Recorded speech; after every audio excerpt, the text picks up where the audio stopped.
Қазақ деген кез келген кикілжіңді сөзбен шешкен. Біз қазақ сөз құдіретін түсінетін дара халық бізде мақтанамыз да, бірақ өзімізге келген кезде неге тым түсінбей қаламыз осы ағайына.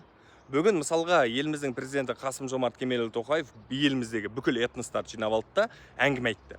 Сол әңгімесінде ол не деді? Қазақстанда ешкімді сен менімен мына тілде сөйле деп зорлай алмайды деді. Яғни оған жаңағыдай заставить ете алмайды деді. Біздікілер аласырды. Ойбай, қазақ тілін мынау аяққа жығып берді ма? Бұл не деген сұмдық болды? Біз сонда қазақша сөйлей алмаймыз ба деп. Әй, ағайын-ау, аласырмай сөздің астарын түсінсеңіздер, президент сендерге не айтып тұр, соны ұқсаңыздар. Ол айтып тұр ғой сендерге. Кез келген жерде, өзің қалаған жерде, қалаған уақытта, өзіңнің ана тіліңде сөйле, саған келіп біреу мен сенің тіліңді түсініп тұрған жоқпын, менің тілімде сөйлес деп ешкім айтуға құқысы жоқ деп тұр ғой. Неге түсінбейсіңдер? Мысалға бір кафеге бардың, саған мәзірін береді орыс тілінде.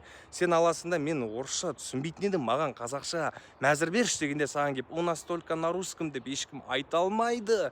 Осыны айтып тұр ғой сендерге, ағайын-ау, кішкене басты қосайық та, өзіміздің елімізде, өзіміздің тілімізге қарсы шығатын президентіміз ақымақ емес қой. Подтекстпен не беріп тұр, соны түсінсеңіздер, достар-ау.